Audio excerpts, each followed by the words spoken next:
EWG has a long interest in the safety of seafood consumption, especially during pregnancy. The FDA and EPA have recommended that all women eat 2 or 3 meals of seafood a week throughout their pregnancies, and EWG is really concerned that some women would get too much mercury in their diet if they're not choosing the safest and healthiest species.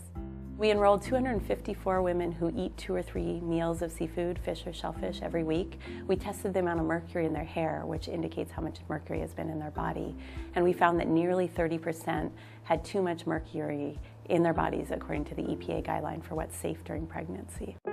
But why do high levels of mercury was observed in these women? How is seafood consumption related to the levels of mercury in their bodies? Here we will look at not just the link between mercury found in seafood and in humans, but the mechanism or pathway on how pollutants or chemicals are being transferred across the food chain. The pathway for the increasing concentration of toxic chemicals or pollutant through successive trophic levels in the food chain is known as biomagnification. The term bioaccumulation is commonly used when referring to the increase in concentration of pollutant within an organism. When accumulation of pollutant is observed across a food chain, biomagnification is the term used. Biomagnification occurs if the concentration of pollutant is higher in a consumer than in its diet.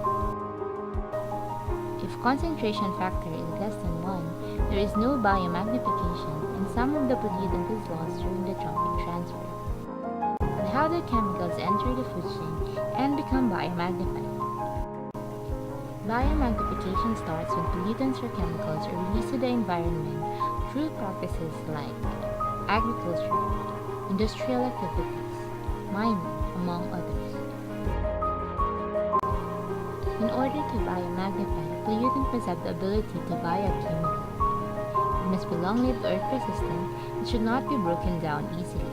It must be mobile in order to be taken up by organisms. Pollutant must also be soluble in fats for it to be retained for a long time. One class of chemicals that are known to biomagnify are the persistent organic pollutants or POPs. Many POPs enter the ecosystems in the form of insecticide spray.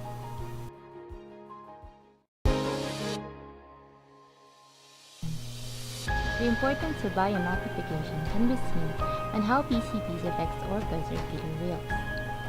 PCBs enter the food chain at a relatively low level but becomes concentrated when they get to the orca. When an orca eats 5 kg of salmon, it is ingesting PCBs and other pollutants from about 4,550 kg of microscopic plants and algae. Another class of pollutants with the ability to biomagnify are the heavy metals.